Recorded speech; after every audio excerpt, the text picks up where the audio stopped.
Good morning, everybody. My name is Bill Peacock with the Texas Public Policy Foundation, and we're all glad that you're here to join us this morning here in the auditorium and live streaming. We're here to talk about an issue that is getting more and more coverage and discussion here in Texas, and that is renewable energy subsidies. Since the creation of the world, mankind has been looking for ways, sources of energy outside of our own bodies to build up the world and feed ourselves, and we just can't do it on our own. Early examples of that, of course, are beasts of burden, oxen and horses and cows and those kinds of things that can do work that we can't do ourselves.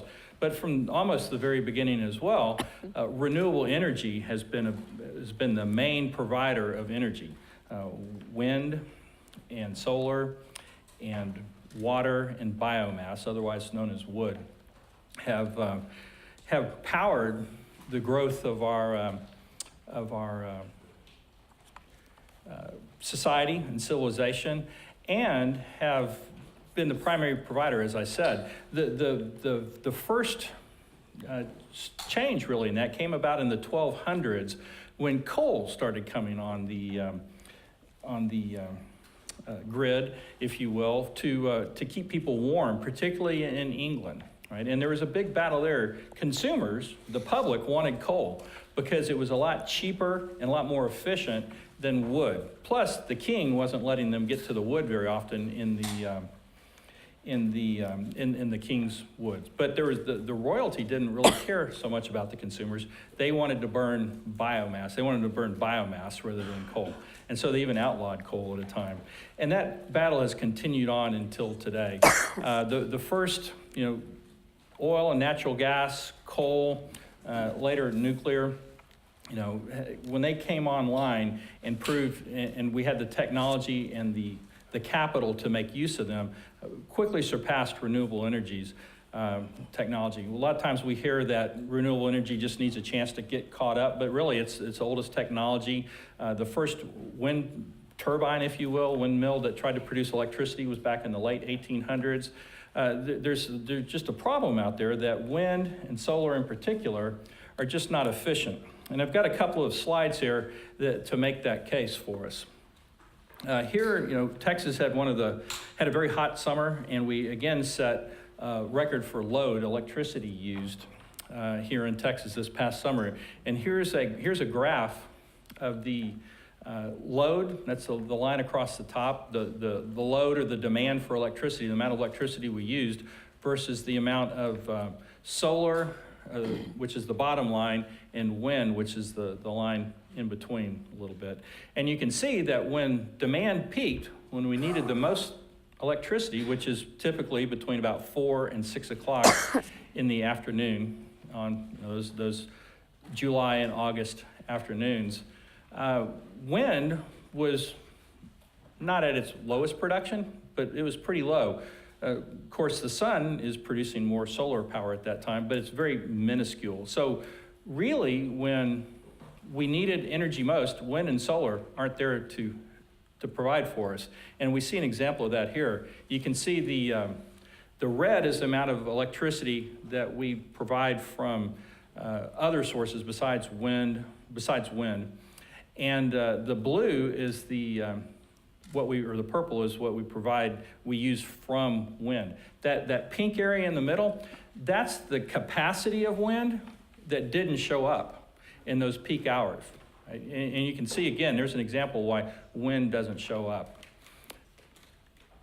Now, there's nothing wrong with renewable energy. If it's a technology that works, people should use it. The challenge is that we are forcing consumers and taxpayers to subsidize those generally inefficient sources of energy. And so we're getting not very much for a lot of money, and you can see some of the cost here. U.S. taxpayers, over the course of the production tax credit, since 2008 and through the current expiration date of that in 2029, will be paying about $65 billion in subsidies to major multinational corporations with multi-billion-dollar market caps. Texas ratepayers are paying over more than $7 billion to pay for transmission out to West Texas to bring wind energy, and particularly to market here. Texas property taxpayers have paid up to $1.8 billion in tax abatements, not cash outlays, but in tax abatements. And then there's untold billions of dollars worth of costs that require backup generation for wind, because the wind doesn't always blow, the sun doesn't always shine, and when those stop, then you have to have backup generation, and that costs money all the time. So that's kind of the big issue that we're going to have here, the discussion we're going to have here today. Before we get to our panelists, we've got a video that we want to show you that kind of demonstrates a little bit about the challenges of reliability when it comes to wind energy.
Along with using renewable energy. There are places for it in the Northwest. Water makes perfect sense. In places where there's not a large grid, solar can make a lot of sense, so can wind. But that really needs to be left up to the market. And that's not happening with all the subsidies today. So we have an expert panel here who can talk about these issues and examine when and where and how we might use wind and solar and other renewables, and also the cost, though, of these subsidies to us. We're going to start today with, we're going to have our panels, and we'll be having them sit down. But our first panelist I'd like to introduce is the Honorable Kathleen Hartnett-White.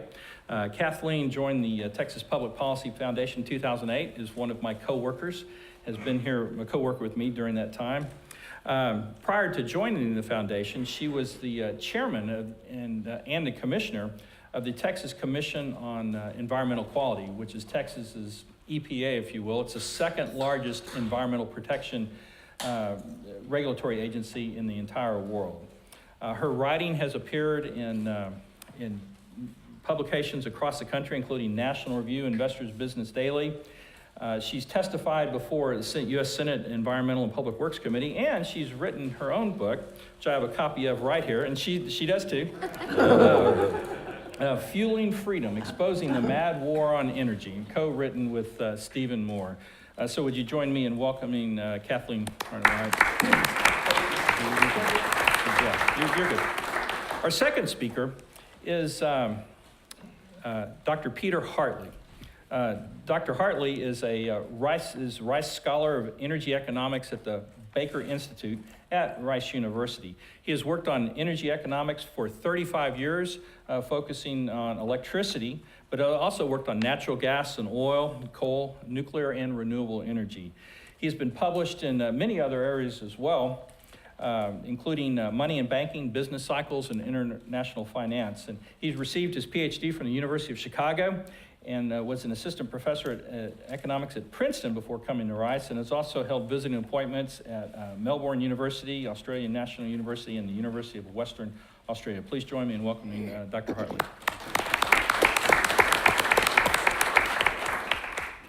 Our third panelist today is the Honorable Mark McBride.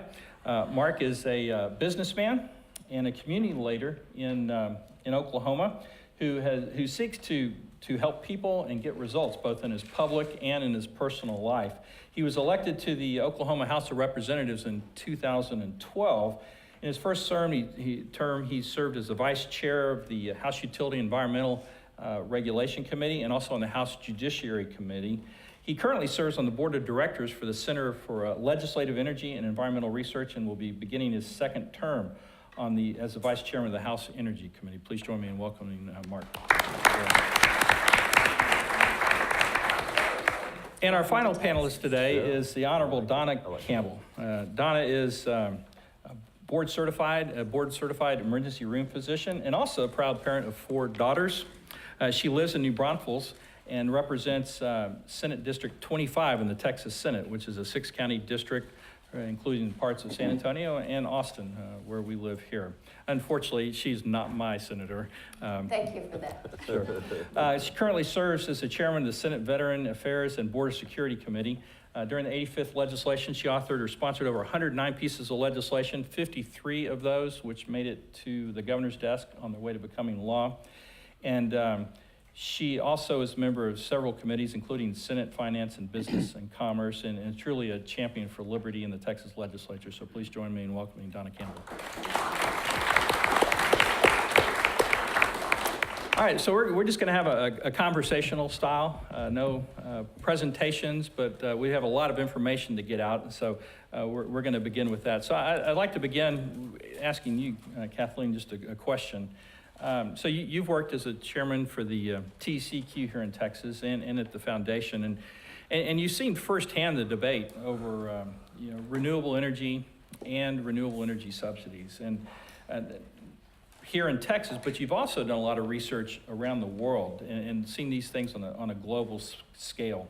And sometimes when we're here in one place, we kind of miss that global perspective. Could you give us some ideas about some of the challenges that you've encountered with renewables out there in places like Germany or Spain or England, those kind of places, and explain how that might help inform the debate here? I'd be glad to, and I would begin as Bill Peacock began, that renewable energies can play a very, very important role in all kinds of diverse ways. But now, it is the sort of general policy that you need to get as much wind and solar infrastructure out as you can, keep it going, keep it going, keep it going. And there's, if there is a policy, it's not one directly articulated by the federal or the state government, but there's lots of things about what's actually going out there in the renewable world that has rarely had some light thrown on it.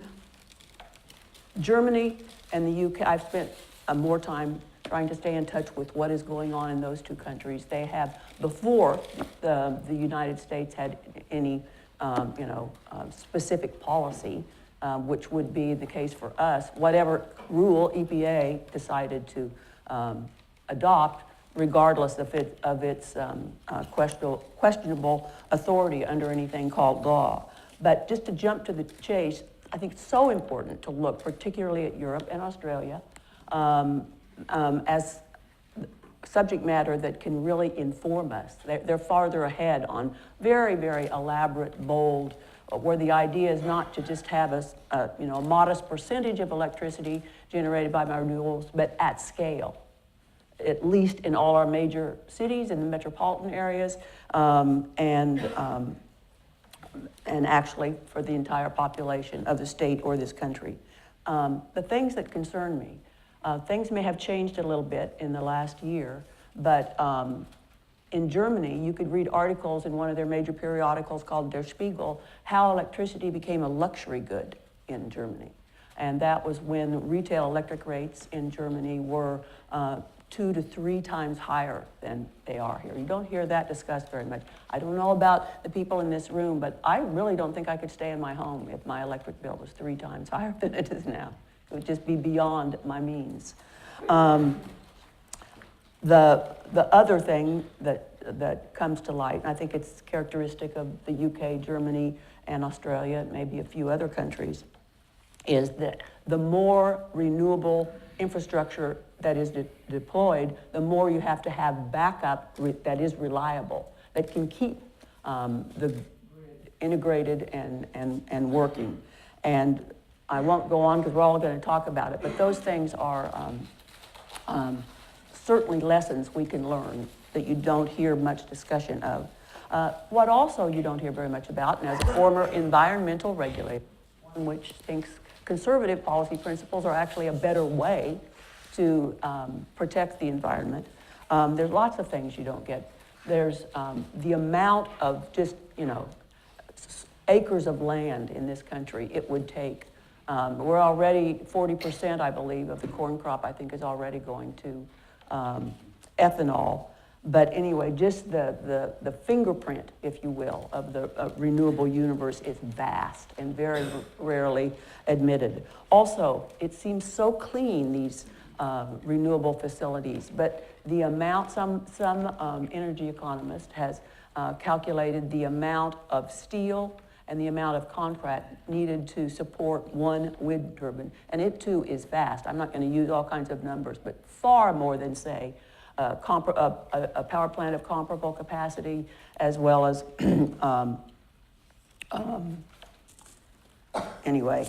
The other thing is there's lots that's not so clean at all about the wind and solar infrastructure, including the use of a variety of materials, sometimes called rare earth metals, that are really heavy-duty toxic type pollutants. They are also produced in some of the most wrecked countries in the world, with nothing even vaguely representing environmental protection. And then, of course, all of the energy costs of energy. And this is the clincher, and we'll turn the discussion over to the group. What would you guess was the biggest share of the renewable portfolio of the European Union? What would be the energy?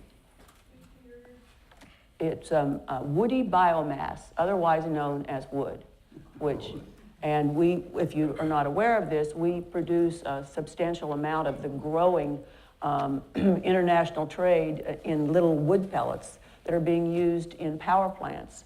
And they are, besides just burning wood is a reason why the Industrial Revolution was in part so amazing, to get away from that renewable fuel that is wood. And we subsidize also. Wood is recognized in the climate conventions as carbon neutral, and I won't go into the detail why, but it's something about claims of you burn a tree, plant a tree, which sounds good, but the arithmetic doesn't work out very well. But so we're 65% of the European Union renewable portfolio is from woody biomass. From the last numbers I saw, about 40% of the UK's renewable portfolio. And we are sending wood from the United States, transformed into neat and tidy little pellets, which I think comically in little plastic bags that we're supposed to not use anymore. But that's a lunacy. At least there's lots of academic papers on this, but burning good wood, dry wood, it probably releases 4 to 6 times more genuine pollutants that can impair human health. And yet we subsidize that. I mean, this is something is really amiss. And just, I believe last week, and then I will conclude, just last week in one of the assessments by the U.S. Energy Information Administration, it concludes that currently more CO2 accidentally or inadvertently was reduced by the United States than any other country in the world, and actually that the European Union countries, particularly those, not just the Eastern European, but the Western European, have increased slightly their emissions of CO2 and genuine pollutants that indeed can impact human health in a way CO2 does not. So something's really amiss. Somehow I think to learn the lessons from foreign countries and to really shine some sunlight on something as bizarre as subsidizing wood to abate global warming. But I lift that up to my colleagues, and thank you all. All right. Peter, if our audience doesn't already know it, in about 30 seconds, they'll discover that you originally hail from Australia. And that country at one point had some of the most competitive electricity markets in the world, but as you pointed out, the policymakers couldn't leave well enough alone, and caused a lot of problems there. So could you talk about some of the problems that you've seen, but you've also done a lot of research here in Texas and looked at the Texas market. Could you talk a little bit about the challenges that the renewable energy subsidies in particular, or mandates, those kind of things have caused in Australia, here in Texas generally? So, I mean, some of the issues, you already covered in your introduction. But my first comment is I wrote a paper, gave a presentation last year in Australia on cheap resources into expensive energy. And, the basic idea is, any politician probably could mess up Italy, but it takes a real genius to introduce policy to make energy expensive in Australia. So, I mean, so up until about 2007, Australia had indeed some of the cheapest, if not, amongst the cheapest electricity in the world. Absolutely fantastic result. Australia is still the biggest exporter of coal in the world. Sometimes Indonesia is number one, but either number one or number two. They have coal resources in the state of Victoria, 10 metres of overburden, 100 metres of coal. And you can just, you go to the power station, you dig it out, put it into the power station. Incredibly cheap electricity, but the government there, the geniuses, are closing down the coal plants. No new coal plants are being built in Australia. The existing ones are being shut. And since 2007, we had this big renewable energy mandates, and electricity prices have gone through the roof. And same kind of thing in Europe. I've done a study of countries in the EU, 23 countries. You find very strong statistical regularity. The more wind, the more solar they have. They have to have more gas turbine backup, actually. I'll mention that in a moment. The higher the price of electricity. Systematic effect, same thing. So the question is, why is it that around the world, everywhere it's been tried, you find renewable energy mandates result in much more expensive electricity?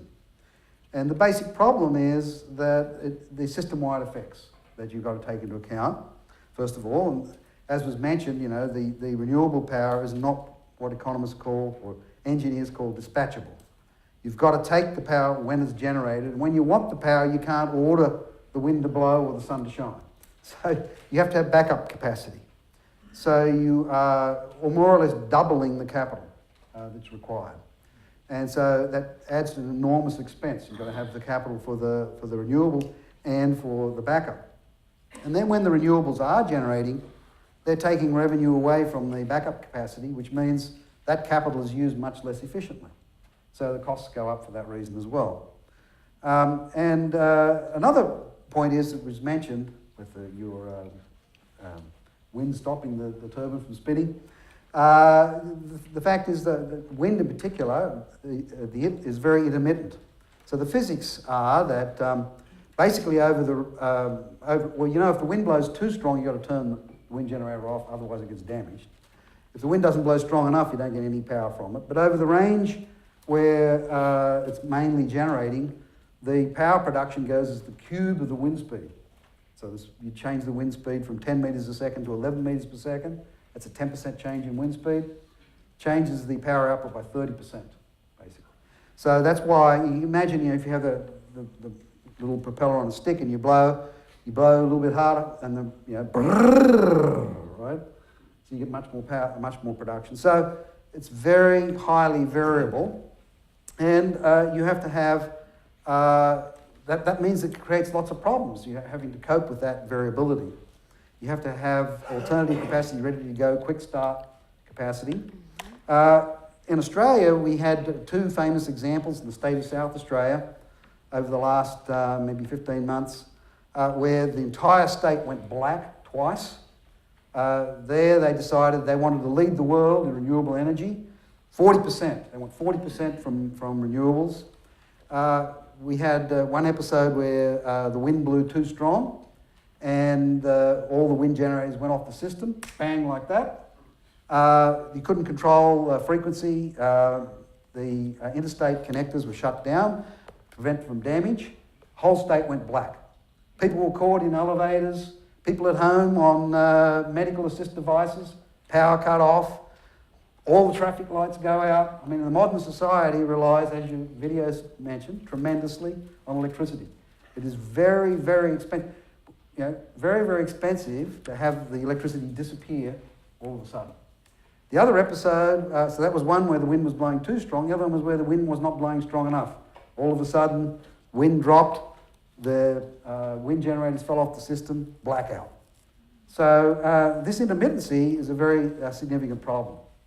Another reason that having to cope with that is one thing that makes the electricity much more expensive when you have a lot of this capacity on the system.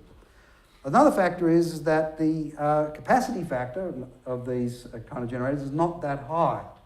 So, here in Texas, Texas is blessed in many ways with fossil fuels, but also actually Texas is one of the best places in the world to generate wind energy, it turns out. The capacity factor here may be 35%. In other words, you have a wind farm has a certain ability to generate electricity. The amount of electricity it generates over the year is about 35% of what it could theoretically generate if the wind were blowing at the optimal speed all the time. But even that is not that high compared with a lot of other forms of generation, and solar is even less. And in places like in Europe, you're lucky, on average, the capacity factor is about 20%. So what that means is that you have a lot of capital expense, you don't get a whole lot of electricity from it. Another thing is that a lot of times the wind generation is quite remote. So we all know here in Texas we have to build the CREZ lines. These are quite expensive. The cost of the CREZ line, about $7 billion, was loaded onto everyone's power bill. But those lines, because the wind generators only work at about 35%, the lines only work at about 35%. You could have put nuclear power plants at the end of those same lines. They would have been used 24/7 and 100% capacity, much, much more efficiently than only using the 35% or 30%. Same thing with solar. One big problem with solar, particularly rooftop solar, is that you're putting generating capacity now in the low voltage part of the network.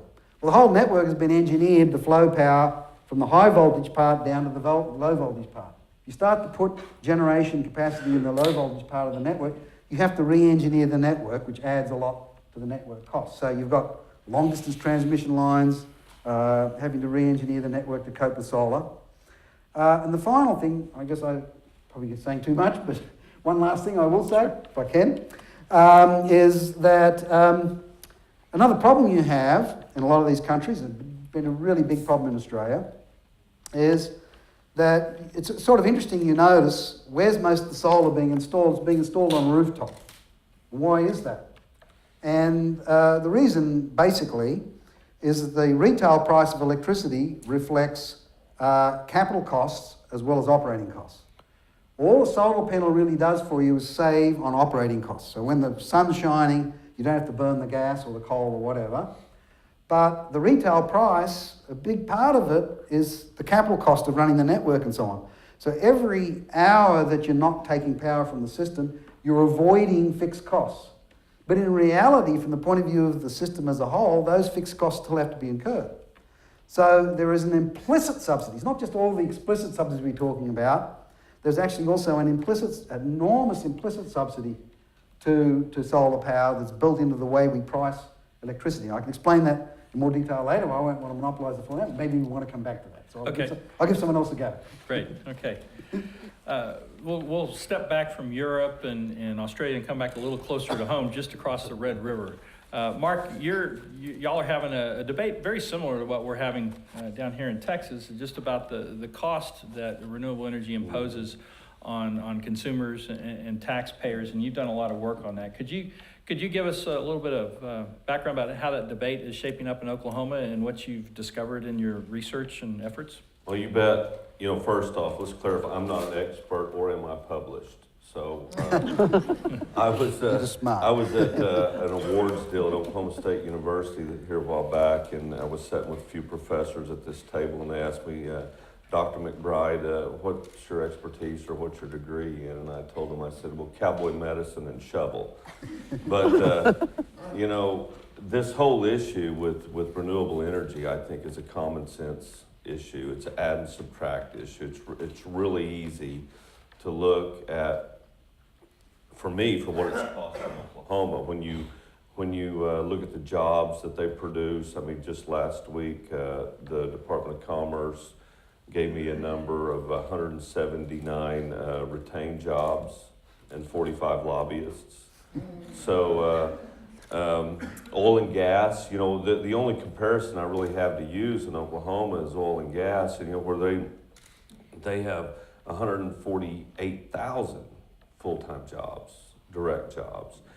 And the big deal in Oklahoma, I've tried not to make this about fossil fuels or renewables, but it's difficult because they continue to come back and beat up on fossil fuels and make it sound like that we can be 100% renewable, where that's total fictitious. It'll never happen. I mean, there's just no possible way that that's ever happening. But they talk about big oil and wind. Well, if you look at the top 10 renewable companies that are operating, building wind turbines in Oklahoma, their market cap is $533 billion. You take the top 20 oil producers in Oklahoma, their market cap is $346 billion. And 18 of those companies have corporate offices in Oklahoma, where these wind companies only have one small satellite company that employs 3 people. So,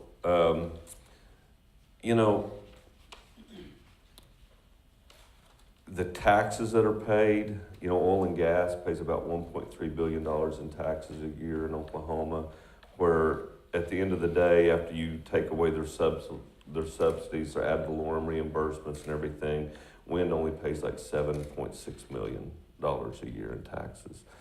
So the cost to the state is great. We're a state that's had in the last 5 years anywhere from $300 million to $1.3 billion shortfall. We've cut agencies. We've just cut people across the board. We've taken hundreds of millions of dollars of oil and gas subsidies away from them. Last year we increased gross production tax in Oklahoma by 150%.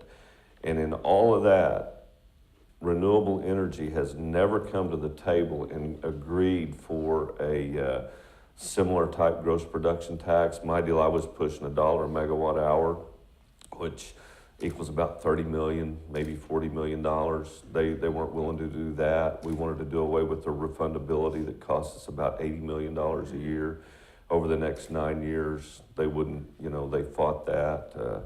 And part of that is the fault of the legislature, that we could not get those things through. I mean, they've convinced people in the legislature that this is the way, that we're going to be 100% renewable. I don't know if it's the cash they're spinning around. I know in some of the races, they spent about $180,000 just in some primary races to get a few people beat, So, and then we go into we've got a wind company going in, putting up a new wind farm around one of our towns. They've had a cease and desist letter from the Attorney General. It's right in the flight pattern of Shepherd Air Force Base and Altus Air Force Base. It would be horrible for us or Texas to lose either one of those. And then just today, a reporter friend of mine, Trace Savage with NonDoc, sent me this article that went out this morning. Counties reject wind farm exemptions, lawsuit filed. So these are two counties that have like 4,500 people in them. And these wind farms don't want to pay ad valorem tax, which the ad valorem tax is what you're going to build a new gym with. I mean, these are small rural schools. And I just, you know, and there's some personal issues that I have along, but they're not good actors. They're more worried about their investors, and I realize that you have to be worried about investment. Oil and gas, everybody's worried about your investors. But this is all about investors that are at least 40% foreign owned. Their offices are about 40% out of the country. And they really don't care about Oklahoma, and I doubt very seriously that they really care about Texas and where you're headed. So. You're exactly right. Well, right along those lines, Senator Campbell, in 2017, you passed legislation that prohibited wind farms from getting tax abatements, 312 and 313 tax abatements within 25 nautical miles of an air base. And some people try to make that a wind issue, but I know for you and for Representative Frank, that was really about protecting our bases from the closure process. But you've learned a lot about wind over the years here. Are there issues that are concerning you about the role of wind and the role of local subsidies and other kinds of abatements and the effects of those on taxpayers and consumers? Excuse me. Well, first of all, thank you for having us up here as a panel. I think this is really important. It's a great day and love seeing everybody here. Well, let me start out, and I will get to your questions, specifics, but how many are you happy with having your freedom and having, you know, an interest in protecting our national security? Raise your hand. Right. So for me, leading into Representative McBride's comments, my interest in all personal opinions aside, my interest in what we did with Senate Bill 277 was all about our national security. So let me paint from that broad brush strokes that I've just done, and how do I get to that? When you look at, and let me also preface by saying, I like wind energy. What I don't like is wind subsidy. So now let's back up. When you look at the encroachment that the wind turbines were having around our military aviation bases, when you take the height, where they're sited, you couple that with the radar degradation that the wind turbines cause, and it affects the flight path, safety of our pilots. It affects the mission. Now, let's get some perspective of a mission. Naval Air Station Kingsville, down there by Corpus, Kingsville, trains 1/2 of all Navy and Marine Corps pilots. Now, if something threatens that base, those pilots don't get trained there.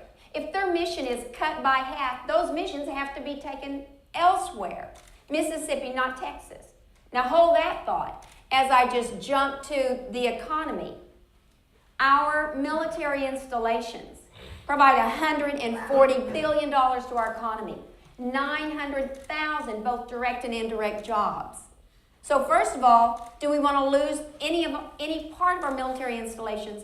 No. But now let's go back to our security and having Mississippi take over our training of our pilots. No, we don't want that. But the wind blows out in Corpus. So the wind turbine industry was out there getting so close that it does threaten the mission. And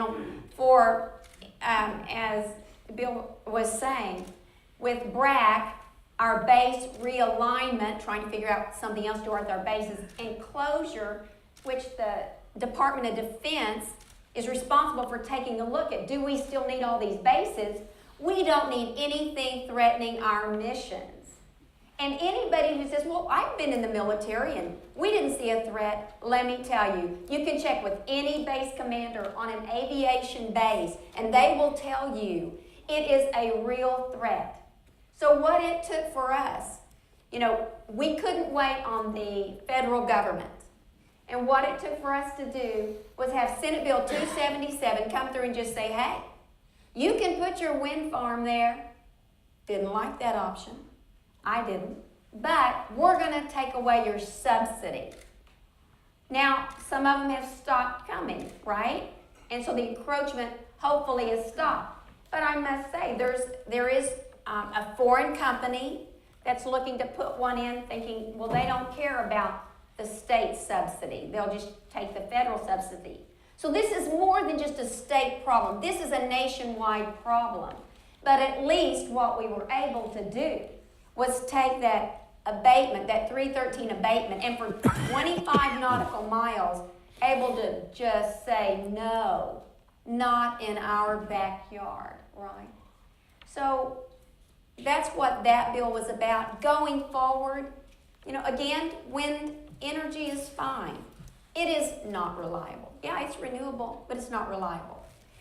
They don't have to stand up to the market dynamics that other private industry does, as you pointed out.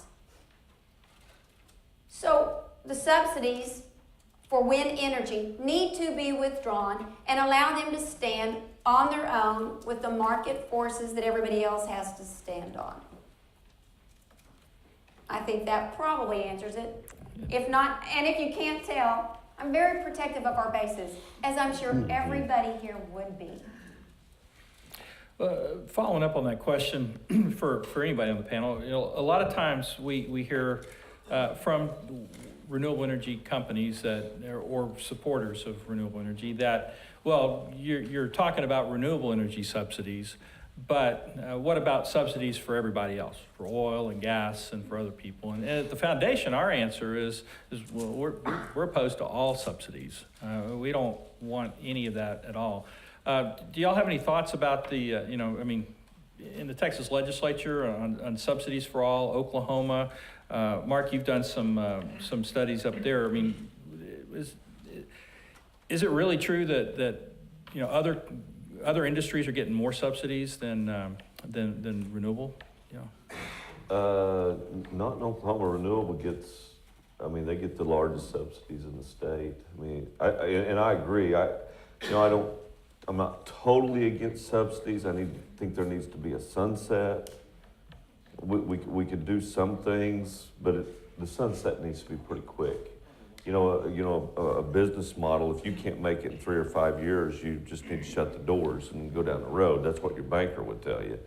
And I think that's the way it should be on any kind of subsidies that we're giving out. But yeah, Oklahoma,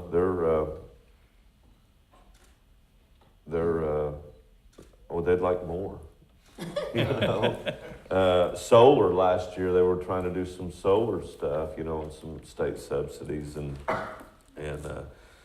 we're not going to go down that road. This put a pretty bad taste in my mouth. And in a lot of legislators' mouth, and a lot of the public. But we'll see, how the people respond. Yeah. And I would add to that and say, let's look at what 313s are. So 313 was created by the legislators because they felt back then, 2001, that they needed some kind of incentive to bring businesses, workers into Texas and have an economy. Well, now Texas is like the number one job creation in in the nation. So we need to revisit why Chapter 313's started.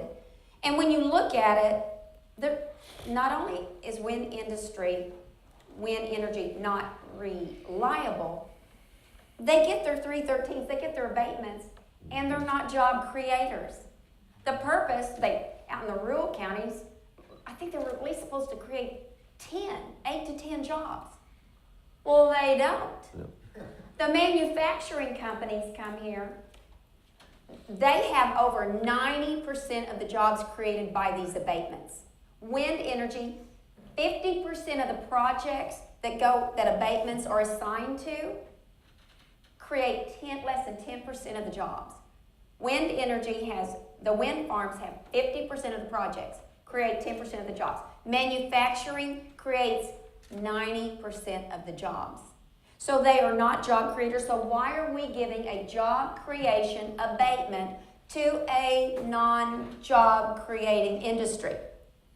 Needs to be rethought So do y'all have a sales tax exemption as well for our for the turbines and all turbines. that? They get the depreciation, I don't know. Do we? I don't think so. We have a But I sales don't know tax that we- exemption. Right. One comment I was going to make is that apart from explicit subsidies, when we're talking about explicit subsidies, there are these implicit subsidies as well. So, you know, a mandate that the utilities have to buy a certain percentage of their electricity from renewable Yes. sources is actually an implicit subsidy. How do we pay for it? We don't pay for it through explicit tax.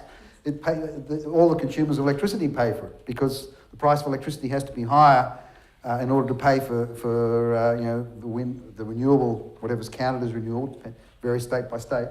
But in order to pay for the renewable energy, which wouldn't be bought otherwise because it's more expensive. The utilities wouldn't have chosen to generate electricity that way. But by putting on a mandate, it's an extra implicit subsidy. And then my solar example was the other one. I mean, the fact that you've got the electricity price doesn't really reflect the fixed costs, like I was saying. The electricity price includes the fixed cost as well as the variable cost, but all the solar panel savings is on variable cost, means that there's extra kind of implicit subsidy built into the pricing mechanism. So there are all of these extra subsidies as well, not just the explicit ones. And I think this follows with everything's been stated. You know, there's different ways to define a subsidy and also different metrics to use and all of that. And it's been drawn to my attention that in this dispute between renewables and fossil fuels, as far as subsidies, I think a significant part of that attributed to the fossil fuels is just normal depreciation sort of things. It's based on your income. It's not. And there are, I think, you know, our federal number crunchers in the Energy Information Administration, so I think should really take a good look at the methodologies they use because they are a big part of the issue. And I would follow up just one additional thing when we're talking about our fossil fuels. When you look at oil and gas, they are paying a severance tax, not the wind energy. They pay a severance tax. Where does that severance tax go? 25% goes straight to education. Where does the abatement come from for the wind energy? It's taken out of education. Something's wrong with that picture. We need to fix it. One comment I was going to follow again too on what you both of you said about jobs. We did a study in the state of Texas on looking at jobs coming from oil and gas and from wind, and we looked at county by county, looked at all the jobs. So it included, you know, people working in restaurants and motels and the whole thing as well. And we found that you know, adding up all the kinds of jobs that you had a spillover effect to neighbouring counties as well, but roughly speaking, from memory, we had something like 250, 300 jobs per well drilled overall from oil and gas. But when you looked at the wind farms, we couldn't find any actual jobs. And I'm not sure what. I'm not sure. We tried very hard. I'm not sure exactly what the problem was.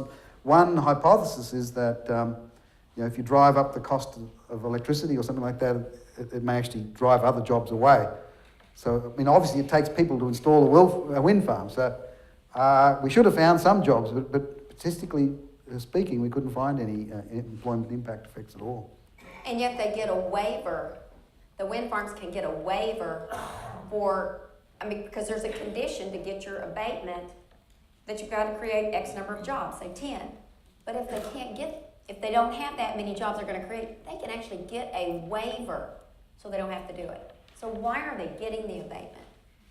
Yeah, there's a lot of cost when it comes to these subsidies for renewable energies. And one of the biggest costs that we've noticed, because we've been traveling around the state, going to places like Henrietta and Brownwood and Comanche and just all over the state, and talking to people who have living with turbines in their backyards or near their backyards, or prospect of those coming in. So we've got a video that we shot in Comanche that we'd like to share with the audience now about the human cost of some of these subsidies.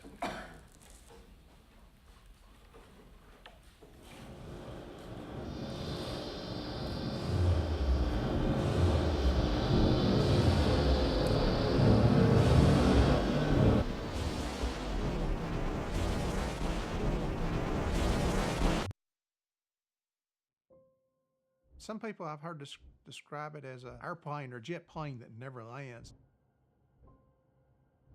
For us, if the wind's out of the north, they roar.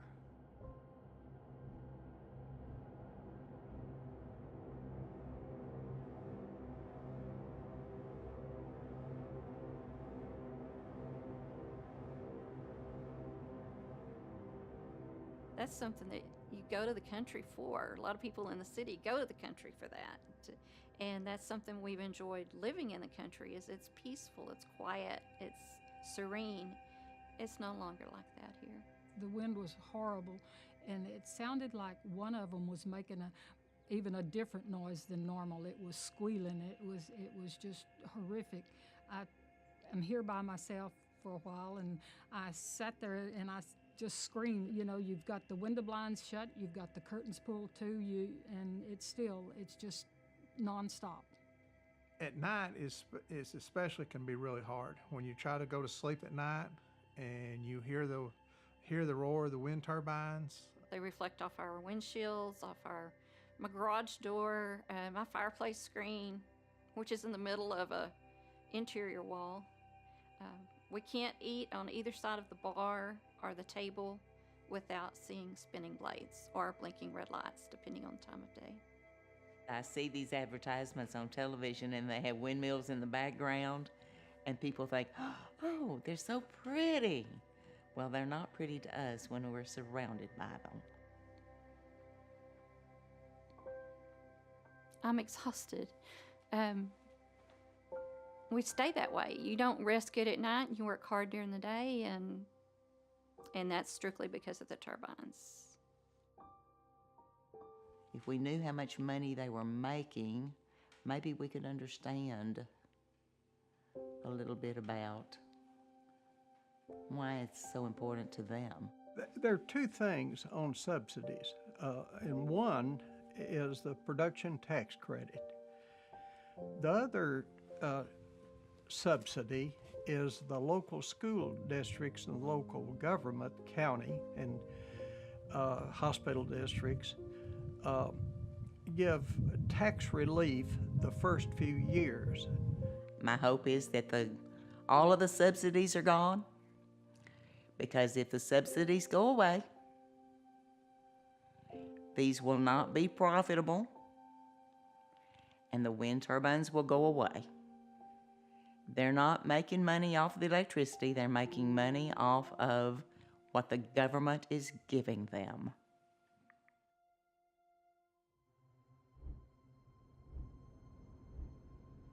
The wind towers are not about the wind. They're about the money.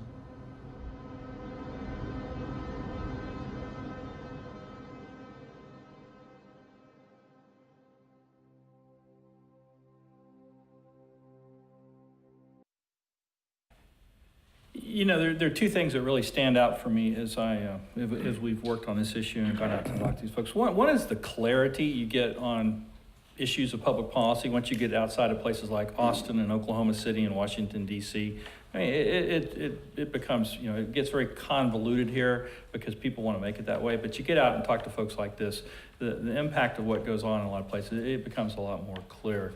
The second thing is, you know, one of the challenges with the subsidies here in Texas is the 312 and 313 in particular is there's almost no transparency about it. The first thing that these folks up in Comanche knew, most of them knew about wind turbines coming in, literally almost in their backyard, was when the trucks started coming down the road to start the cement plant, because you have to put tons and tons of concrete in the ground to hold these turbines up. They didn't know it was coming, because what happens is 312 and 313 are both exempted from the Texas Open Meetings Act and the Texas Public Information Act. And at the most, they get 72 hours notice on a bulletin board in a county courthouse, on a paper, back in the paper that nobody reads, and maybe on a website that people don't usually go to.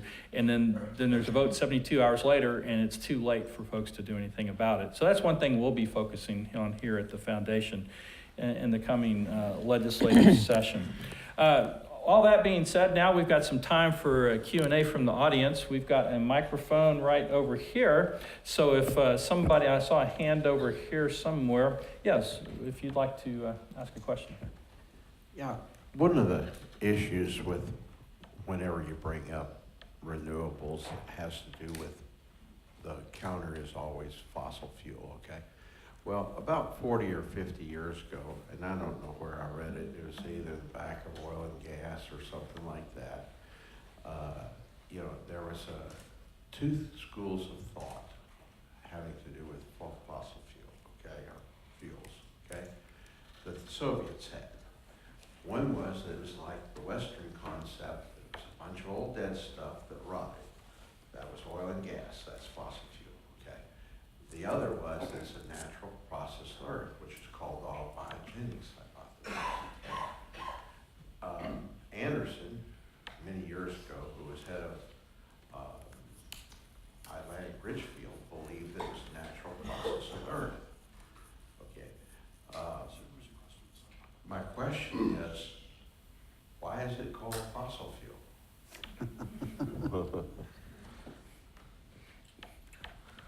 Well, I guess there is evidence that some methagenic bacteria and so on will produce methane from other organic matter, but I think the majority view in the geological circles is that most of the fossil fuel that we have came from organic matter that was formerly life, either plant life or animal life or sea life, which was then turned into oil and gas and coal over many millions of years through heat and pressure and so forth. I think that there's some evidence of methane and so on being produced in the mantle and so forth. But from a point of view of what we're talking about, running out of fossil fuels and all that sort of thing, the rate of production from any process like that is trivial compared with the rate at which we're going to use it. So for all practical purposes, it doesn't really matter whether it was being made, more is being made through some kind of process. The question is, how fast are you using it? How fast, if it is being produced, how fast is it being produced? And so, for just being practical about it, it doesn't really matter, but that's why it's called fossil fuel. All right, another question? Thank you, Bill. I'm Brad Shields, and the representative, I am a lobbyist, but I don't represent anybody in the energy field, both renewable or non. But my question is, Bill, your comments have been in the past that renewable energy be good, subsidies bad. But your videos today and every single panelist, with the exception of Senator Campbell, were pretty convincing that y'all don't like renewable energy. I mean, nobody even mentioned subsidies in the first part of this conference until Senator Campbell brought them up.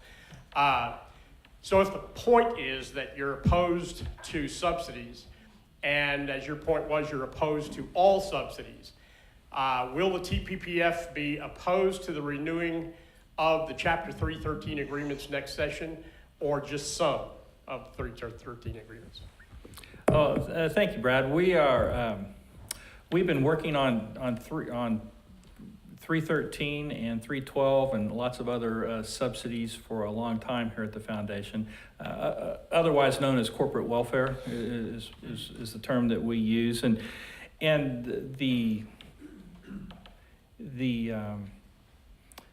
evidence is just extraordinarily tilted towards the best way to create jobs and to grow an economy and to help people flourish is through markets, right? And markets, of course, get sort of a bad rap, the market capitalism, those kind of things. But all markets are people buying and selling and trading and making agreements. And that's proven what we call the Texas model here in Texas.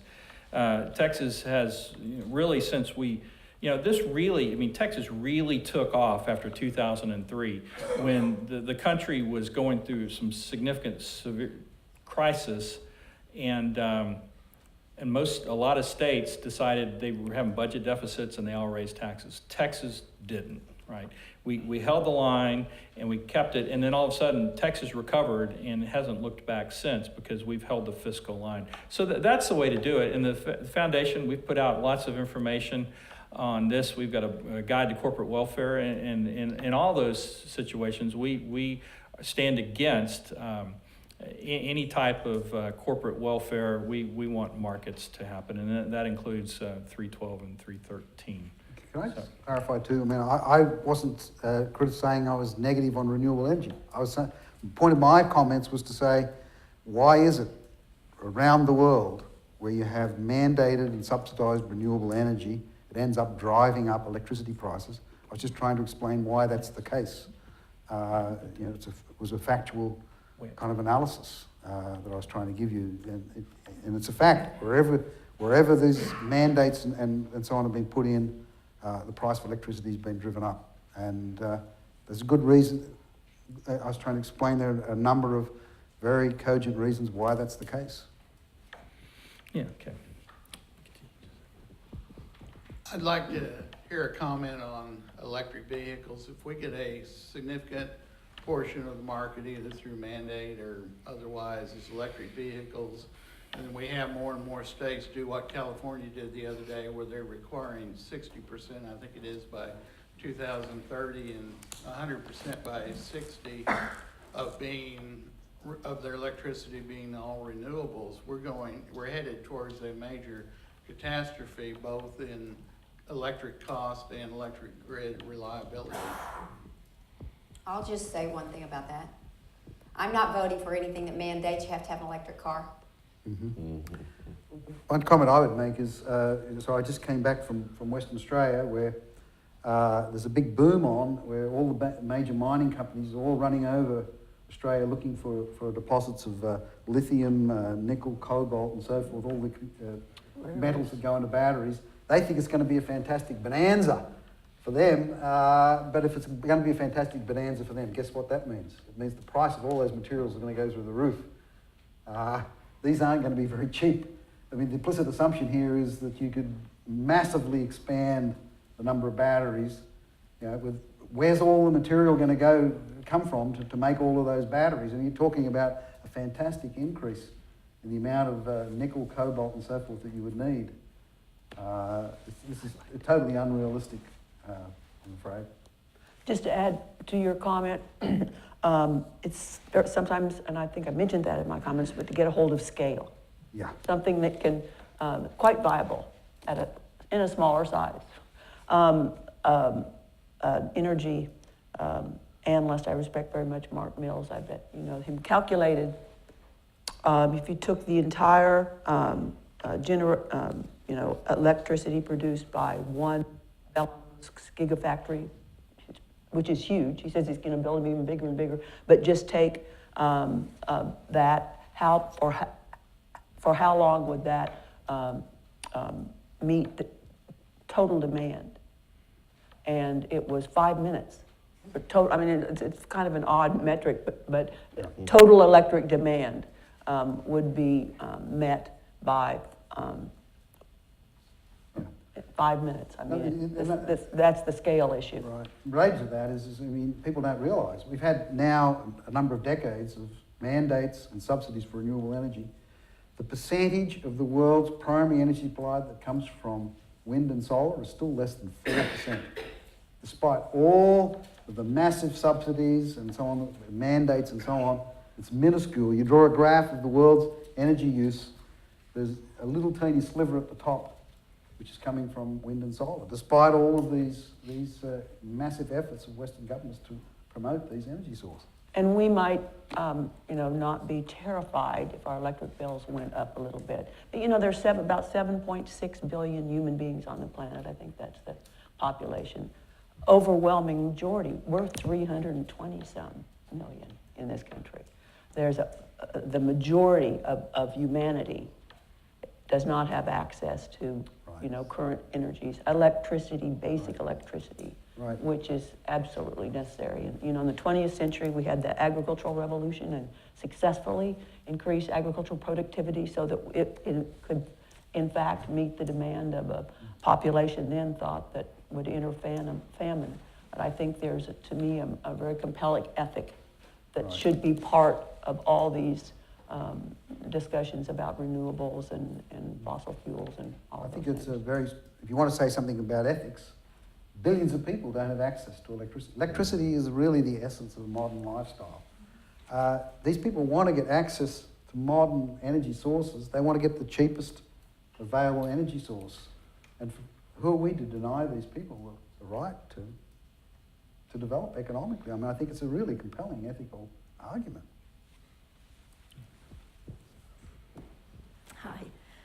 Hi. I support renewable energy subsidies, but I genuinely appreciate having my thinking expanded around that. So I'm wondering if you accept the concern of climate researchers that burning fossil fuels is changing the climate, and part of what they are telling us is that with climate change, we're not going to get more hurricanes, but they're going to be wetter and stronger. And Harvey alone cost us, what, $115 billion, and now with Florence coming on.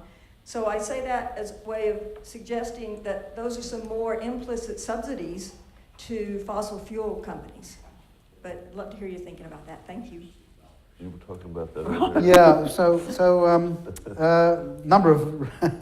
number of interesting points there. I mean, first of all, climate has changed and always will change.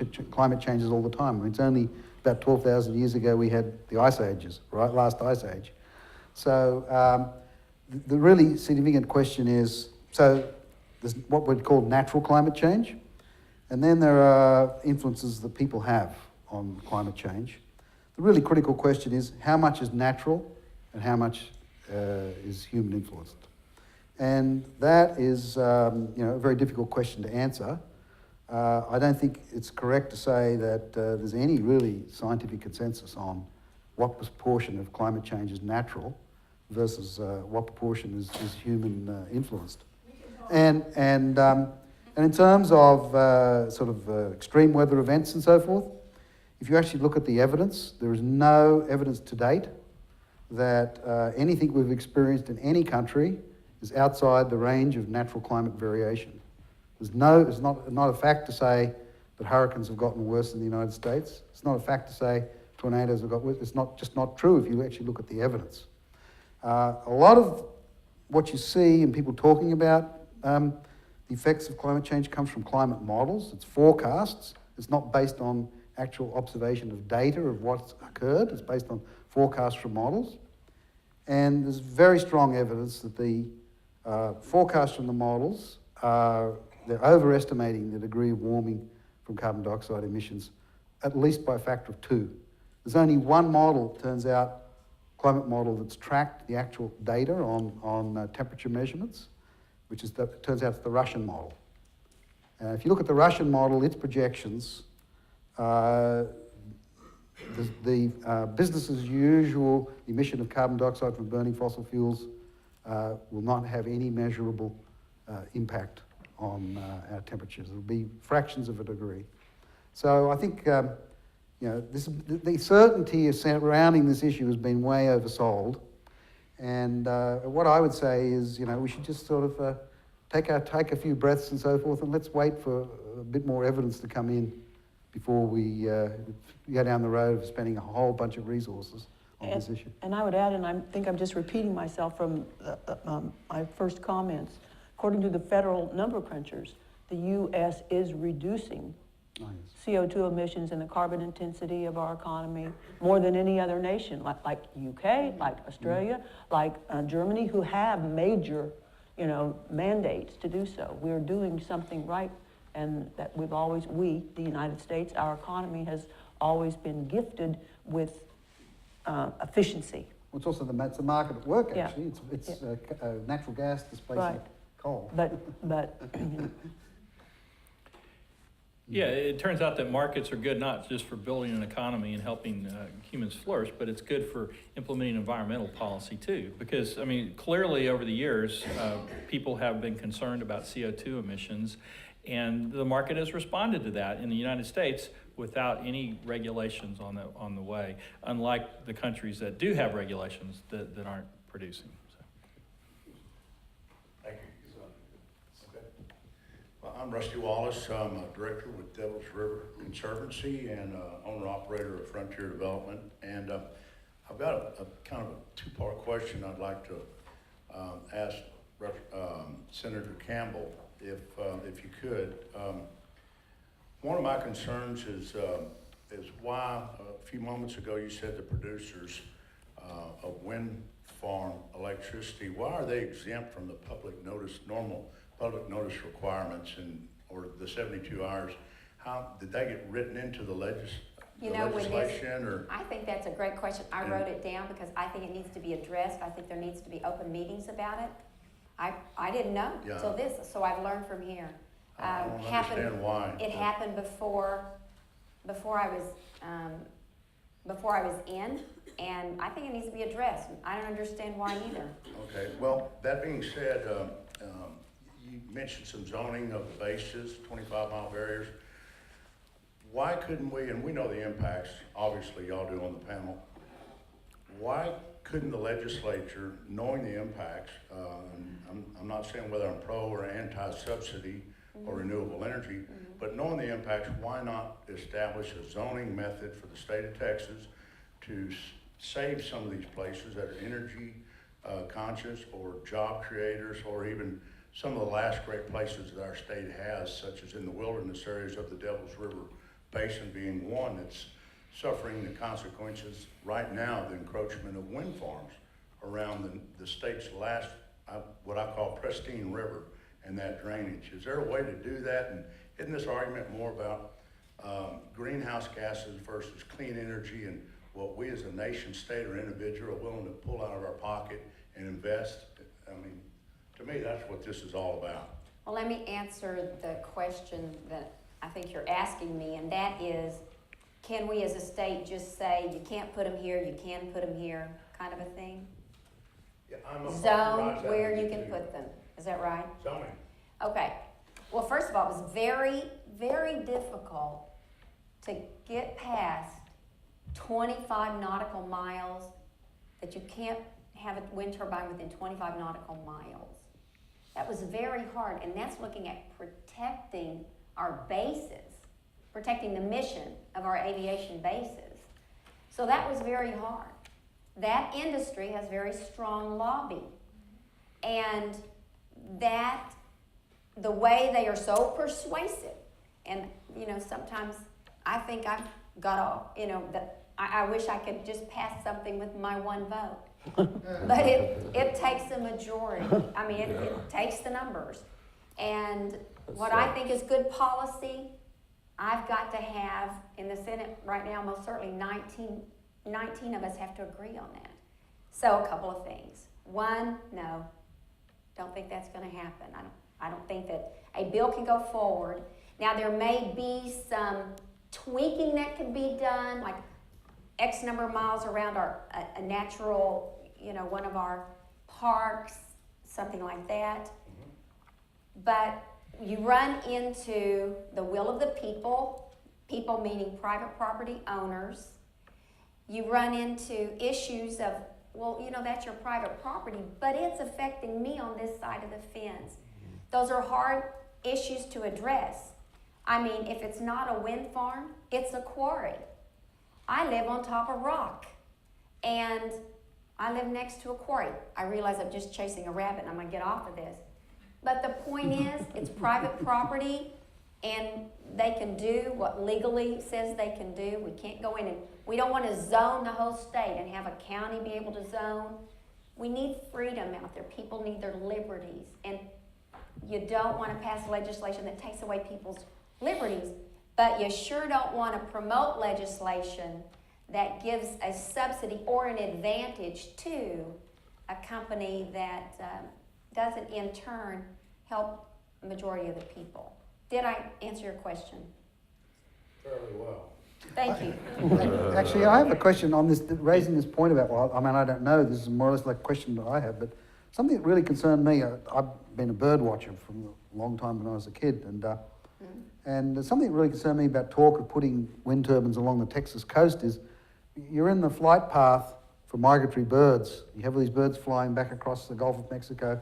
They've got to run the gauntlet of a bunch of wind turbines. It kind of concerns me what that might do to bird life. Well, I sure wish we would get the bird watching group and those that, to get on board with that. I mean, let's try to get, the pieces that we can. I think they have in some other states, and to that question, I was struck, this may not still be in effect in the new administration, but in the Fish and Wildlife Service granted an exemption for takes, killing of, I believe it was 30 bald or gold eagles a year, an exemption, which I don't, and that's probably, one doesn't want to be ultra dramatic, but not that exemption was not available to other. So there's another implicit subsidy. Yeah. That's right. Yeah, I think, and we'll have to end here, but I think the bottom line is, we heard from one of the residents of Comanche up there, is that if it weren't for the subsidies, none of these wind turbines or solar plants, for that matter, would be being built. And unfortunately, a lot of those subsidies are coming from the federal government, and that's a problem. But I think if the Texas PUC and the folks who at ERCOT who manage the grid here would force wind and solar to pay for the true cost of they impose on the grid, and particularly because of the federal tax subsidy, people would stop building here, and if we take away some of these local subsidies, a lot of people would not build here as well. And I think that would solve the problem rather than trying to regulate land use, because from our perspective, if you start regulating wind turbines, the next thing you're going to do is regulate barns, and we don't want to go there at the foundation. So thank you all very much for being here. Thank you for panelists, and would you please join me in thanking our panelists one more time.